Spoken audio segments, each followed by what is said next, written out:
आज के वीडियो में बेटा यानी वीडियो नंबर 9 में हम देखेंगे electrical energy and power. Okay, इनके एक्सप्रेशंस देखेंगे, तो ध्यान दो बरोबर। एक हम पहले सिंपल सर्किट ड्रॉ करेंगे। देखो ये बेटा रजिस्टर है, रजिस्टर।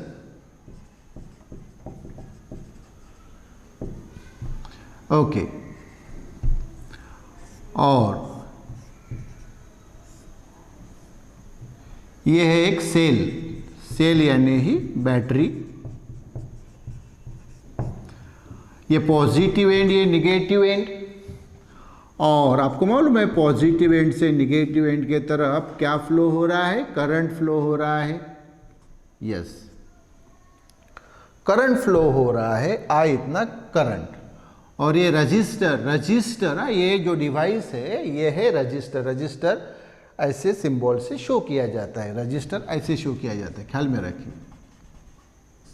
और इस रजिस्टर का रेजिस्टेंस है R, तो इस रजिस्टर का रेजिस्टेंस है R। और ये दो एंड लेंगे हम, ये एंड A और ये B, या P और Q ले लेंगे लगिस, तो ये P और Q। तो आप मुझे बताइए हायर पोटेंशियल एंड कौन सा रहेगा? P, क्योंकि बैटरी का पॉजिटिव एंड P को कनेक्टेड है। और लोअर पोटेंशियल एंड कौन सा रहेगा? Q, क्योंकि बैटरी का निगेटिव एंड ये Q को जुड़ा हुआ है। तो पॉजिटिव एंड ये हमेशा हायर पोटेंशियल एंड रहता है और निगेटिव एंड ये हमेशा लोअर पोटेंशियल एंड रहता है।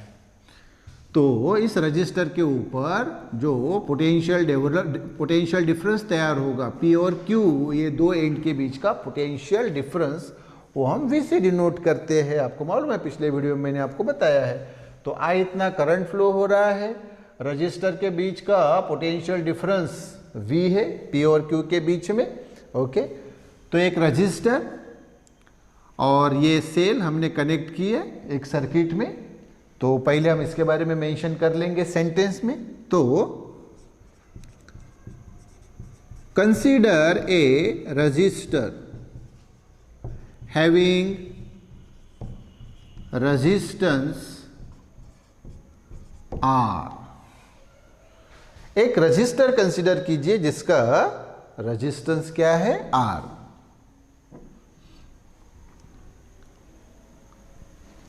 अब इसके साथ क्या कनेक्ट किया हमने? एक सेल कनेक्ट किया। हाँ, तो यहां लिखेंगे connected with a cell in a simple circuit. ये एक सादा सर्किट है। तो ये सादे सर्किट में ये रजिस्टर R, उसके साथ हमने ये एक सेल यानी बैटरी कनेक्ट की। ओके, फिर I इतना करंट क्या हो रहा है? फ्लो हो रहा है। तो let I be the current flowing through the circuit. अच्छा, कहां से कहां फ्लो होता है बताइए? From positive terminal to negative terminal of the battery. From positive to negative terminal of battery. Yes, okay, current flow हो रहा है। अब करंट फ्लो होना यानी ही एक्चुअली में चार्ज फ्लो होना। मैंने आपको बताया है कि चार्ज फ्लो होता है निगेटिव टू पॉजिटिव। चार्ज यानी एक्चुअली इलेक्ट्रॉन्स होते हैं, मैंने आपको बताया है। कौन फ्लो होते हैं? इलेक्ट्रॉन्स फ्लो होते हैं निगेटिव टू पॉजिटिव। बहुत सारे इलेक्ट्रॉन्स फ्लो होते हैं। और वो निगेटिव टू पॉजिटिव इसलिए फ्लो होते हैं क्योंकि इलेक्ट्रॉन्स के ऊपर चार्ज कौन सा होता है? निगेटिव, इसलिए वो निगेटिव टू पॉजिटिव फ्लो हो रहा है। ओके, तो ये निगेटिव चार्ज जो है ये फ्लो होता है निगेटिव टू पॉजिटिव। इसीलिए ये कंसीडर किया जाता है कि पॉजिटिव चार्ज फ्लो हो रहा है पॉजिटिव टू निगेटिव। और positive charge is nothing but this current I। Okay, तो जब हम सिंपल भाषा में अभी अगर हमें बोलना है कि भाई करंट फ्लो हो रहा है पॉजिटिव टू निगेटिव, मतलब ही पॉजिटिव चार्ज फ्लो हो रहा है पॉजिटिव टू निगेटिव। तो ये जो चार्ज फ्लो हो रहा है ये चार्ज लेंगे बेटा हम Q। तो Q इतना चार्ज फ्लो हो रहा है सर्किट से। तो ये सेंटेंस मेंशन करेंगे कि लेट क्यू बी द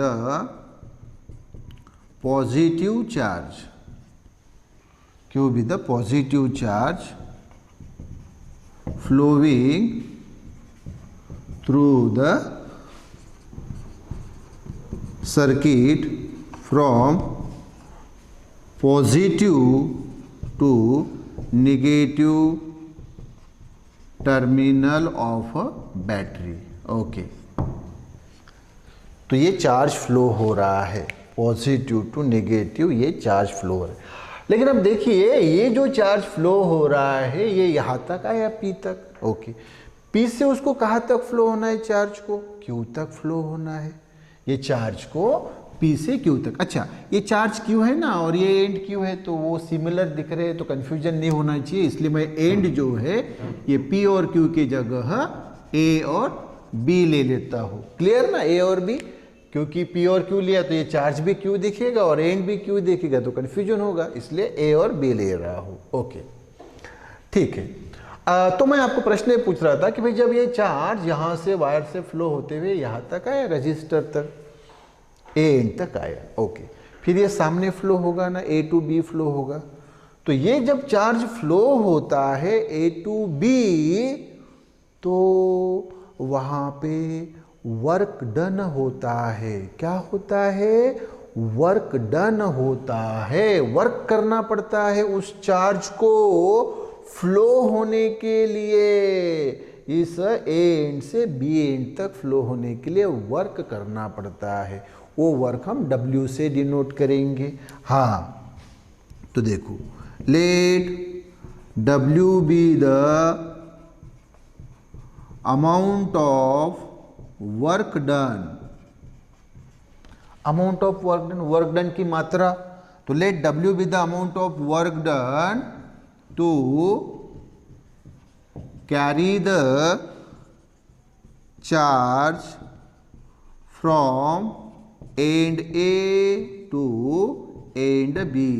ये हायर पोटेंशियल एंड A से लोअर पोटेंशियल एंड B तक लेके जाने के लिए चार्ज को W इतना क्या लगा? वर्क लगा। यस, और V क्या है आपको मालूम है? वो तो पोटेंशियल डिफरेंस है उस रजिस्टर के ऊपर का।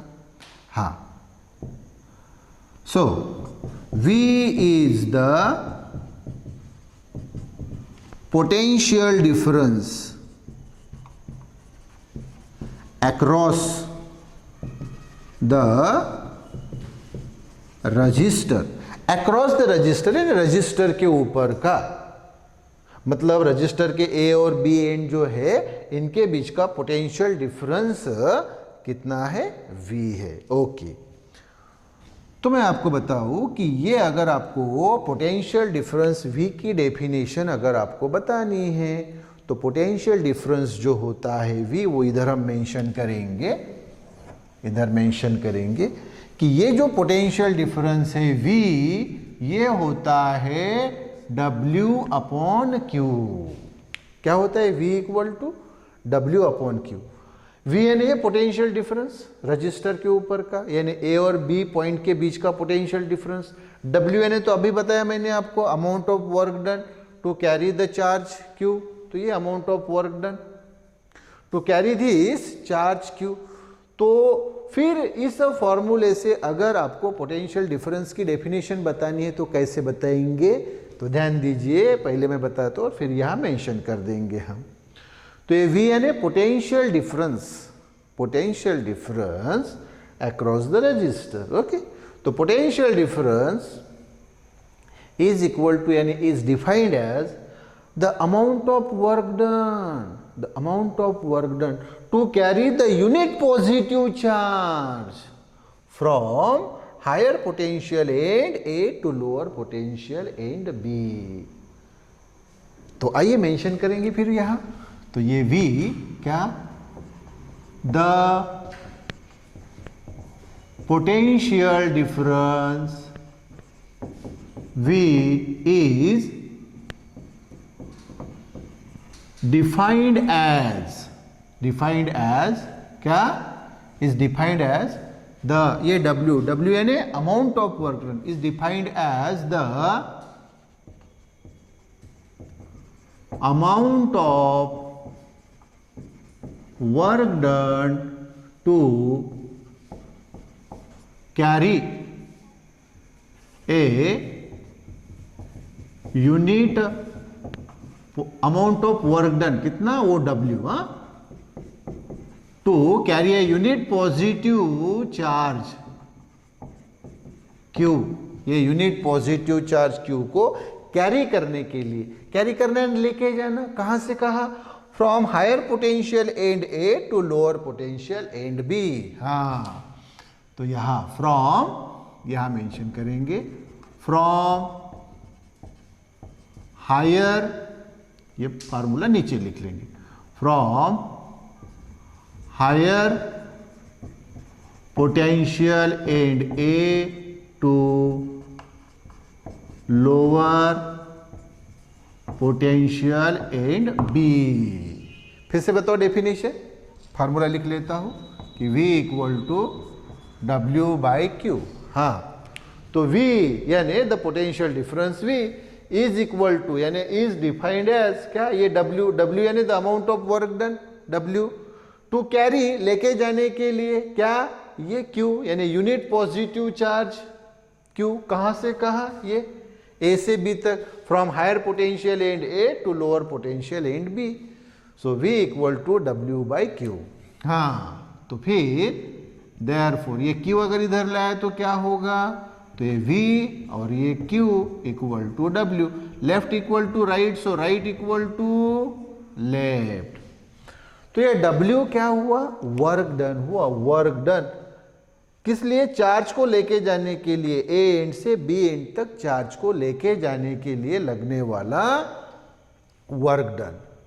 अब आपको मैं बताता हूं, यही वर्क डन जो है वो पोटेंशियल एनर्जी के रूप में स्टोर होता है, और यहाँ पोटेंशियल एनर्जी डिक्रीज हो रही है। पोटेंशियल एनर्जी क्या हो रही है, डिक्रीज, क्योंकि चार्ज मूव हो रहा है ना, कहाँ से, A एंड से B एंड तक चार्ज क्या हो रहा है, मूव हो रहा है, मूव हो रहा है। तो ये जो वर्क डन है W, ये स्टोर होता है पोटेंशियल एनर्जी के रूप में, और वो पोटेंशियल एनर्जी डिक्रीज होते जाती है, A से B एंड तक डिक्रीज होते जाती है, क्योंकि चार्ज ये हायर पोटेंशियल से लोअर पोटेंशियल तक फ्लो हो रहा है। इसलिए जो ये वर्क डन है ये कन्वर्ट होता है किसमें, पोटेंशियल एनर्जी में, और वो पोटेंशियल एनर्जी डिक्रीज होते जा रही है A एंड से B एंड तक, क्योंकि जब हम चार्ज को लेके जा रहे हैं, चार्ज को लेके जा रहे हैं, तो वो एनर्जी क्या हो रही है, यूटिलाइज हो रही है, क्या हो रही है, यूटिलाइज हो रही है। तो यहां हम मेंशन करेंगे कि here work done is converted in potential energy। Work done किस में कन्वर्ट होता है, पोटेंशियल एनर्जी में, and this potential energy is decreasing. Potential energy क्या होती है, डिक्रीज होती जाती है, क्योंकि जब भी चार्ज फ्लो होता है हायर पोटेंशियल एंड से लोअर पोटेंशियल एंड तक, तब पोटेंशियल एनर्जी डिक्रीज होती है। ओके, हाँ, अब लेट द डिक्रीज यानी decreasing potential energy be delta U. कितनी है decreasing potential energy, delta U. हाँ, तो देखो वेरी सिंपल कंसेप्ट, ये जो वर्क डन है वो किस में कन्वर्ट होता है, पोटेंशियल एनर्जी में। वर्क डन ये पोटेंशियल एनर्जी में कन्वर्ट होता है, और वो पोटेंशियल एनर्जी डिक्रीज होते जाती है, क्योंकि चार्ज जो है हायर पोटेंशियल एंड से लोअर पोटेंशियल एंड तक फ्लो हो रहा है। तो ये वर्क डन यानी वो decrease potential energy delta you. तो W की जगह मैं क्या रख सकता हूँ, तो आप बोलेंगे सर डेल्टा यू रख सकते हैं, क्योंकि सर यही वर्क डन ये पोटेंशियल एनर्जी में कन्वर्ट हो रहा है और वो पोटेंशियल एनर्जी डिक्रीज होते जाती है जैसे वो चार्ज हायर पोटेंशियल एंड से लोअर पोटेंशियल एंड बी तक फ्लो होता है। तो वो W की जगह है ये डेल्टा यू। डेल्टा यू कौन हुई? डिक्रीजिंग पोटेंशियल एनर्जी या decrease potential energy equal to ये V और ये Q वैसे ही। हाँ, अब V इंटू Q। ओके, अब Q यानी आपको मालूम है Q ये चार्ज जो है अगर मैं करंट के रूप में लिखना चाहूँ तो आपको मालूम है, क्या मालूम है? तो ये हम मेंशन करेंगे। बट Q यानी charge equal to current into time, current into time. तो मैं लिख लेता हूँ पहले सेंटेंस, इधर साइड वर्क में लिख लेता हूँ, आपको समझने के लिए आसानी हो जाएगी, समझने के लिए आसानी हो जाएगी। तो ये देखो यहाँ लिख लेता हूँ साइड वर्क। हाँ, आपको मालूम है फार्मूला कि charge equal to current into time, charge equal to current. इसी चैप्टर में हमने स्टार्टिंग के वीडियोस में देखा है। तो चार्ज कितना है Q, करंट कितना है I और टाइम डेल्टा टी। आप बोलेंगे सर ये टाइम डेल्टा टी कौन सा? डेल्टा टी ये देखो चार्ज को हायर पोटेंशियल एंड से लोअर पोटेंशियल एंड बी तक पहुंचने के लिए लगने वाला जो टाइम है that time is delta T. हाँ, तो Q equal to I into delta T. तो ये इसमें अगर रखा तो क्या होगा? तो आप बोलेंगे सर डेल्टा U वैसा ही रखो, V वैसा ही और Q की जगह I इंटू डेल्टा टी। अच्छा, ये डेल्टा टी अगर हमने इधर लिया तो delta U upon delta T equal to V into I। Delta U upon delta T equal to V into I। हाँ, तो अभी बेटा ये देखो ये कौन है? डेल्टा U यानी वो पोटेंशियल एनर्जी, डेल्टा टी यानी टाइम। तो पोटेंशियल एनर्जी यानी energy upon time, energy upon time यानी होता है पावर। क्या होता है? पावर होता है, पावर होता है। तो यहाँ ध्यान दीजिए ये delta U upon delta T यानी एनर्जी अपॉन टाइम यानी हुआ पावर। तो ये बेटा ये हो गया power P equal to V into I। इधर हम मेंशन करेंगे कि वेयर P कौन है? पावर यानी इलेक्ट्रिक पावर है बेटा। कौन है वो? Electric power. P equal to power यानी इलेक्ट्रिक पावर। तो ये बेटा आपको एक्सप्रेशन मिला किसका? पावर का, पावर का एक्सप्रेशन मिला आपको। और ये एनर्जी जो है एनर्जी का एक्सप्रेशन ये मिला आपको, ये वो इलेक्ट्रिकल एनर्जी यानी ये पोटेंशियल एनर्जी यानी ही वो इलेक्ट्रिकल एनर्जी का आपको एक्सप्रेशन मिला और ये पावर का expression P equal to V into I। अच्छा, अभी ये जो एक्सप्रेशन मिला हम इसको इक्वेशन 1 बोलेंगे क्योंकि हम इसको अभी अलग अलग फॉर्म में कन्वर्ट करेंगे। तो हम इधर का पार्ट ये इरेज कर देते हैं। अभी देखो ये पार्ट हमने इरेज कर दिया। Okay, yes. तो भाई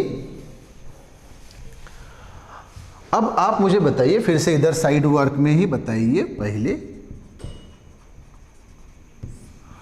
ओहम्स लॉ मुझे बताइए क्या है। तो आप बोलेंगे V equal to sir I into R. Yes, V equal to I into R. तो ये V की यहाँ जो power P equal to V into I, तो V की जगह I इंटू आर रखो बर्रा। तो वहाँ से इधर लिख रहे हैं फिर। तो फ्रॉम इक्वेशन 1 वी गेट, हाँ क्या मिलेगा? पावर P वैसे ही V के जगह ये रखा I इंटू आर और ये I वैसे ही। तो P इक्वल टू क्या आ गया? I इंटू आई यानी I स्क्वेयर और ये R। तो ये देखो आपको दूसरा एक्सप्रेशन मिला, यानी पावर का एक एक्सप्रेशन मिला V इंटू आई, दूसरा मिला P equal to I square R। ओके, एक तीसरा भी हम मिलाएंगे, तीसरा भी हम एक एक्सप्रेशन मिलाएंगे। तो वो मुझे बताइए कि उसके पहले पावर एक कौन सी इसमें मिला? आप बोलेंगे सर V और I। ओके, ये आपको मिला I और R के इसमें। अभी हम तीसरा मिलाएंगे V और R के बीच में। ओके, तो यहाँ से मुझे आप I बताइए बर। तो I वैसा ही रखा, ये V और ये R इधर लाया, तो I equal to V upon R। तो फिर I की वैल्यू V अपॉन आर यहाँ रखो, सो देयरफॉर P वैसा ही, I की जगह ये V अपॉन आर स्क्वायर है तो वो भी वैसा ही, और ये R भी वैसा ही, सो P इक्वल टू ये आ गया V square upon R square, और ये R वैसे एक R, और इस R स्क्वायर में का एक R कैंसल, तो P इक्वल टू हो गया V स्क्वायर अपॉन आर। तो ये हमें एक्सप्रेशन मिल गया थर्ड। तो ये देखो इक्वेशन 1, 2 और 3 ये इक्वेशंस मिले हमें पावर के। तो यहाँ मेंशन करेंगे therefore equations 1, 2 and 3 are the expressions for power, यानी ही इलेक्ट्रिक पावर। हाँ ये मिला। अब इसमें मैं एक आपको बात बता दूं बेटा, देखो ये चार्ज फ्लो हुआ ना, कौन फ्लो हुआ? चार्ज फ्लो हुआ।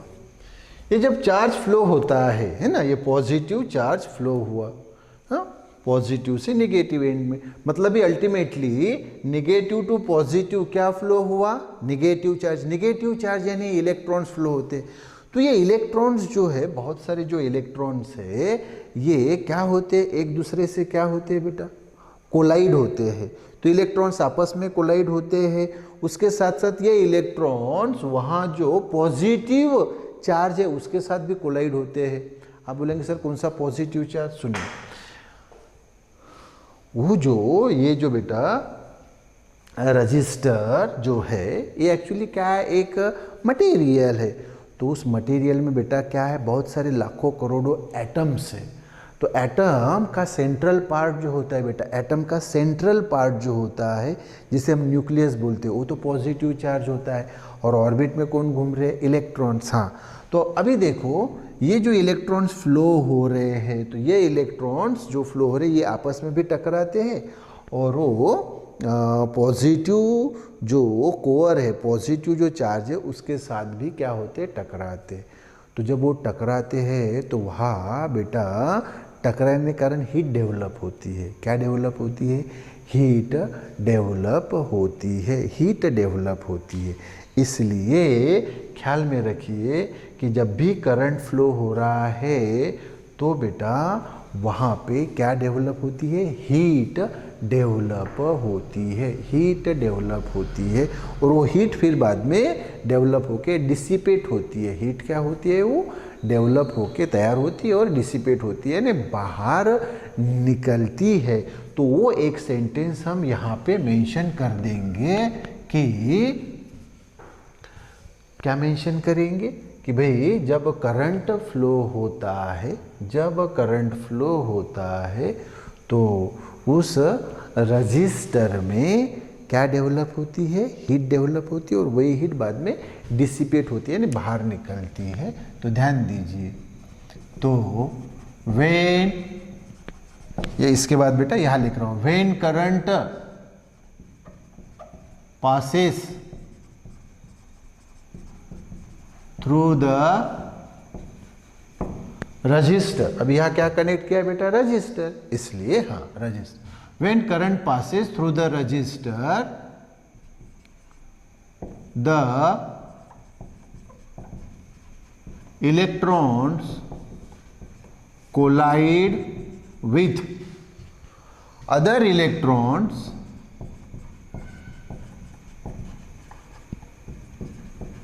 and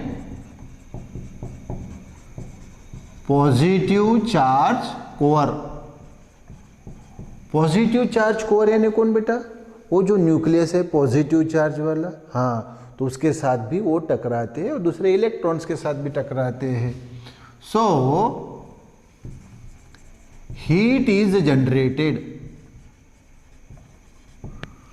तो वहां क्या तैयार होती है? हीट तैयार होती है। So heat is generated, heat तैयार होती है, and then this heat is dissipated.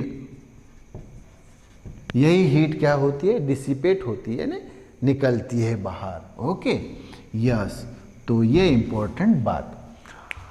अब एक इसका मैं आपको एग्जाम्पल दे देता हूँ बेटा। जैसे देखो एक बल्ब है, बल्ब है, तो बल्ब में क्या होता है बेटा, देखो आपने बल्ब देखा होगा तो उसमें क्या होता है, वो टंगस्टन कॉइल होती है ना, टंगस्टन कॉइल होती है। जैसे हमने बटन शुरू की तो बल्ब क्या होता है, ग्लो होता है।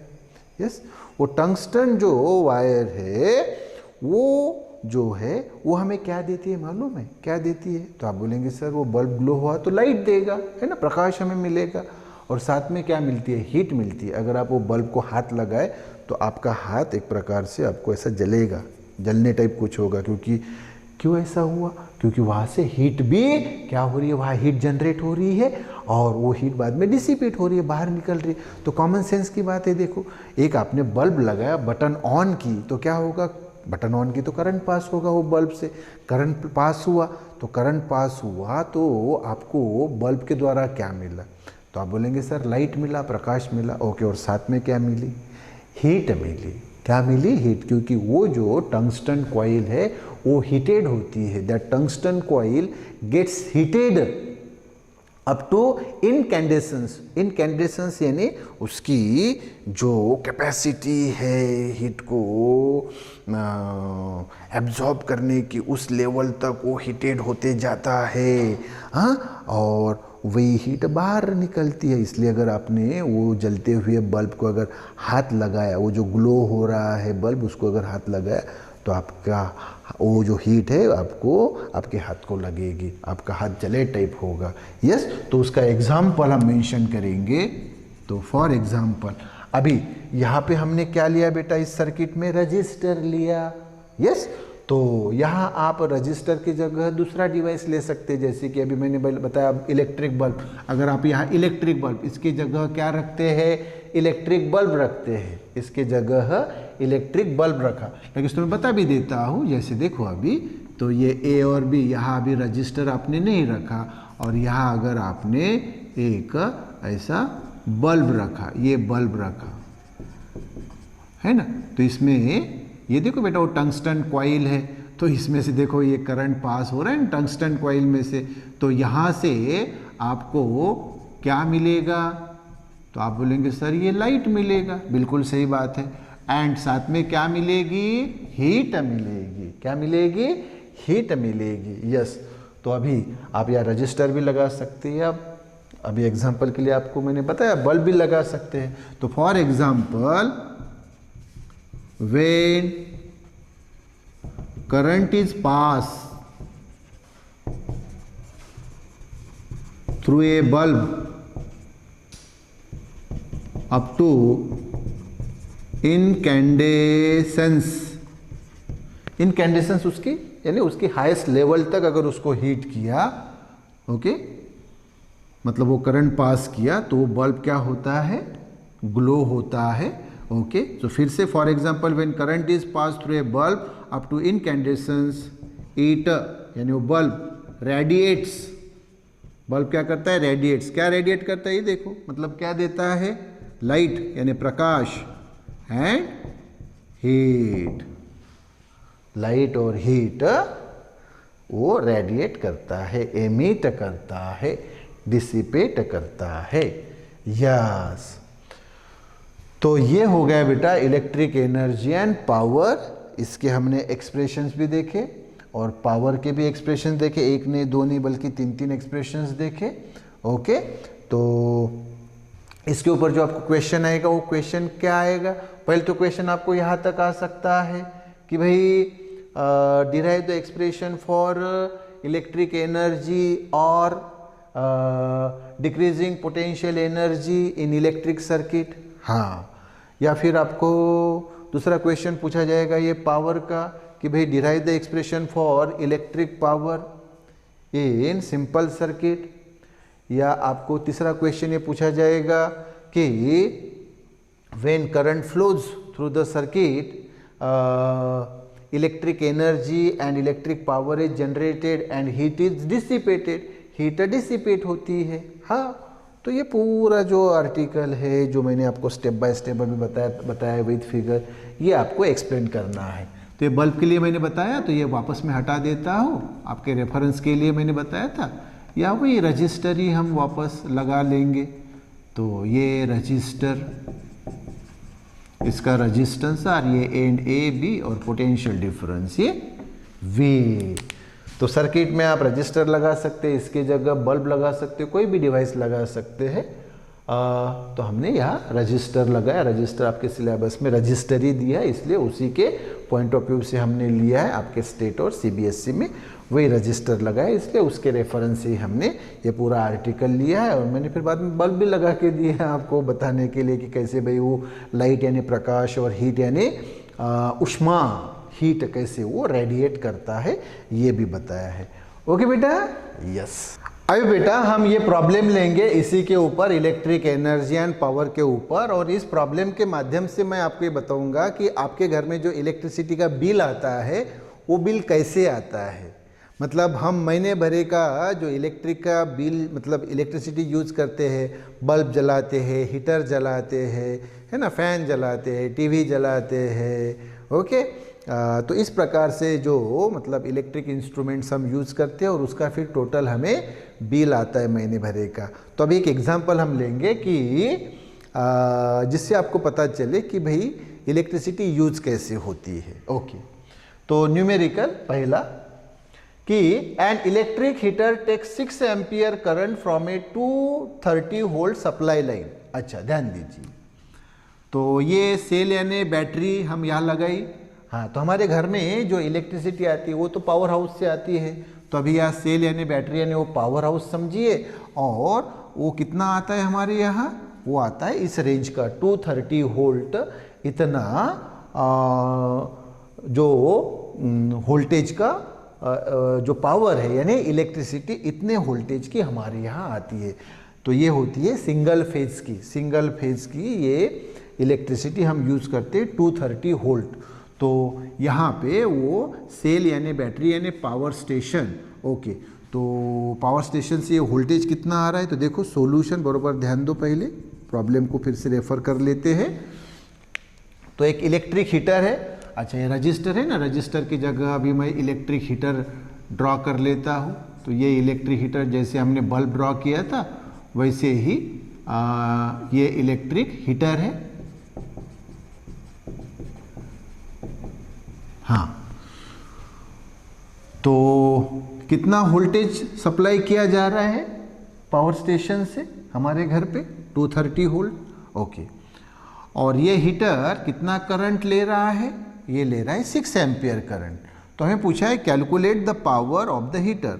ये पावर, उस हीटर का पावर कितना ये फाइंड करना है, और इलेक्ट्रिक एनर्जी फाइंड करनी है कंज्यूम बाय इट, यानी इलेक्ट्रिक हीटर ने कितनी एनर्जी कंज्यूम की यानी यूज की इन 5 आवर्स। 5 आवर्स के लिए मान लो ये हीटर हम यूज़ कर रहे हैं, जैसे महीने भरे के लिए 5 आवर्स के लिए यूज़ कर रहे हैं या एक दिन में, दैट डजेंट मैटर। तो 5 आवर्स के लिए वो इलेक्ट्रिक हीटर जैसे शुरू है, तो यहाँ हमें टाइम भी दिया है। तो कितनी बातें दी है, 3 बातें दी है। तो सोल्यूशन में पहले तो हमें दिया है करंट आई कितना 6 एम्पियर, बाद में वोल्टेज दिया है कितना 230 वोल्ट। ओके, टाइम दिया है कितना 5 आवर। Okay, yes. तो पहले हमें क्या पूछा है, पावर। तो पहले हमें पूछा है पावर पी। तो पावर पी का फार्मूला अभी मैंने आपको बताया, देखो वी और आई दिया है, तो पावर का फार्मूला है वी इंटू आई। अभी हमने 3 फार्मूले देखे पावर के। तो वी कितना है 230 इंटू ये 6, इसका अगर आप सादा मल्टीप्लिकेशन करेंगे तो 6 0 0 6 3 18, 8 लिया 1 कैरी है ना, 8 कैंसिल हो गया 1 कैरी, 6 2 12 प्लस 1 13। तो ये आ गया बेटा 1380। हाँ, 1380 इतना पावर। पावर का यूनिट है बेटा वैट। हाँ, ये डब्ल्यू वैट पूरा लिख सकते हैं या सिंपल इसमें वैट के लिए डब्ल्यू। हाँ, तो पावर ये आ गया बेटा 1380 वैट, ये आ गया पावर। ओके, तो अभी हम इधर मेंशन करेंगे। ओके, ये पावर आ गया। लेकिन ये वैट में, इसको किलो वैट में कन्वर्ट करेंगे। किसमें, किलो वैट में। तो किलो वैट में कन्वर्ट करने की मैं टेक्निक आपको बताता हूँ। देखो ये 13800 इधर लिखते हैं, इधर लिखते हैं।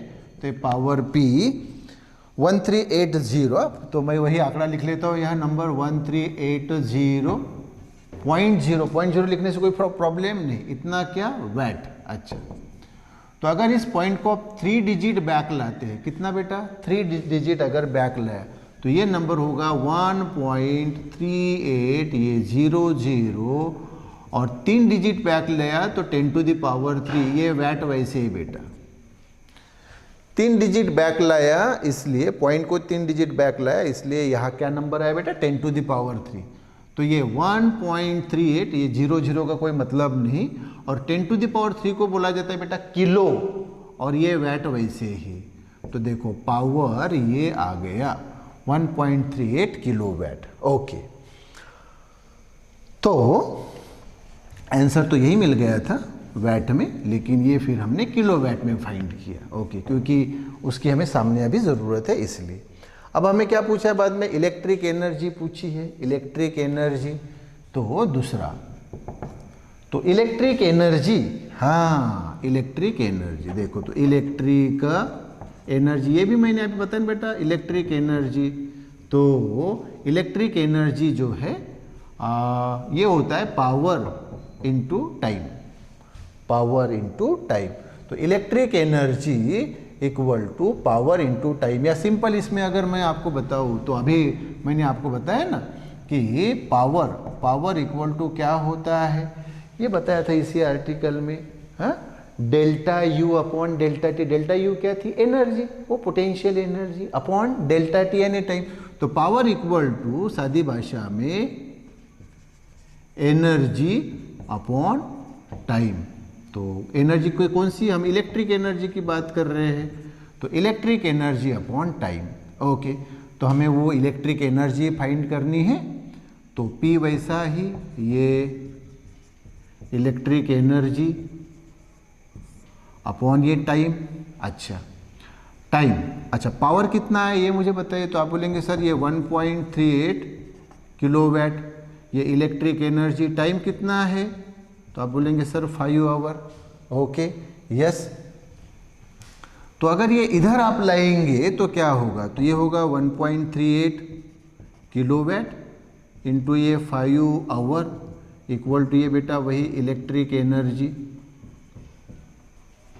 हाँ, अगर आप अभी इसको अगर मल्टीप्लाई कर लीजिए बरा 1.38 इंटू 5, तो 1.38 इंटू 5, 5 8 जा 40, 0 लिखा, 4 कैरी, 5 3 जा 15 प्लस 4 19, 9 लिखे, 1 कैरी, 5 1 जा 1, 5 1 जा 5 और 1 6, और ये देखो 2 डिजिट के पहले ये पॉइंट है, तो यहाँ भी 2 डिजिट के पहले पॉइंट, तो ये आ गया बेटा 6.90, और ये क्या है किलोवाट, और ये आवर यानी एच से डिनोट करते हैं, तो ये होगी बेटा इलेक्ट्रिक एनर्जी। हाँ, अच्छा, left equal to right, so right equal to left, तो therefore electric energy equal to 6.90 kilowatt hour. और ख्याल में रखो बेटा, ये जो किलोवाट आवर है यही होता है एक यूनिट, 1 यूनिट ऑफ एनर्जी। क्या होता है, 1 unit of energy, 1 unit of energy. तो फिर 6.90 इंटू ये किलोवाट आवर यानी होती है 1 unit of energy, 1 unit of electric energy, 1 unit. हम बोलते हैं ना महीने का बिल कि भाई इस महीने में 300 यूनिट बिल जला, 300 यूनिट, किसी के घर में 250 यूनिट, किसी के घर में 200 यूनिट, किसी के घर में 600 यूनिट। हाँ, तो यूनिट यानी होता है बेटा ये किलोवाट आवर। किलोवाट आवर यानी ये हुआ 1 यूनिट ऑफ एनर्जी। तो ये 6.90 इंटू 1 यानी क्या हो गया बेटा 6.90 यूनिट ऑफ एनर्जी, ये हुई बेटा इलेक्ट्रिक एनर्जी। इतनी यूज होती है, इतनी यूज हुई।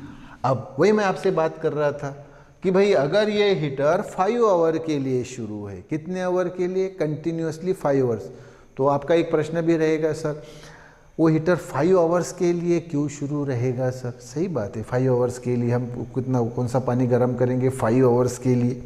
बिल्कुल सही। अरे भाई लेकिन एक महीने में 5 आवर्स तो यूज़ होगा कि नहीं?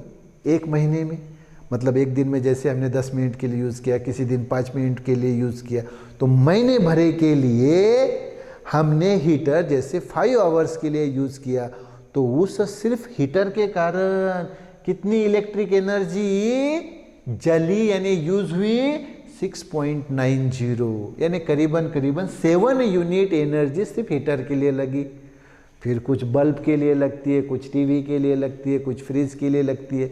ऐसा टोटल करते करते ही तो वो हमारे घर के यूनिट, किसी के 200 यूनिट महीने भरे के, किसी के 250 यूनिट, किसी के 300 यूनिट ऐसे होते हैं। तो यहाँ जो हमने स्पेसिफिकली एग्जाम्पल लिया वो किसके लिए लिया कि भाई एक हीटर जो यूज़ हो रहा है घर पे, ओके, 5 आवर्स के लिए, तो वो कितनी इलेक्ट्रिक एनर्जी यूज करता है यानी कंज्यूम करता है, उपयोग में लाता है, तो वो इतनी उसने लाई है 6.90 यूनिट ऑफ एनर्जी। और वो हमें करंट दिया था और वो वोल्टेज जो हमारे घर में सप्लाई लाइन आ रही है वोल्टेज पावर स्टेशन से, कितना होता है सिंगल फेज का, कितना होती है 230 वोल्ट, मतलब 220 से 230 वोल्ट के रेंज में रहती है। तो अभी यहाँ हमें प्रॉब्लम में 230 वोल्ट दिया था। यस, तो ये हुआ बेटा एग्जाम्पल। Okay, yes.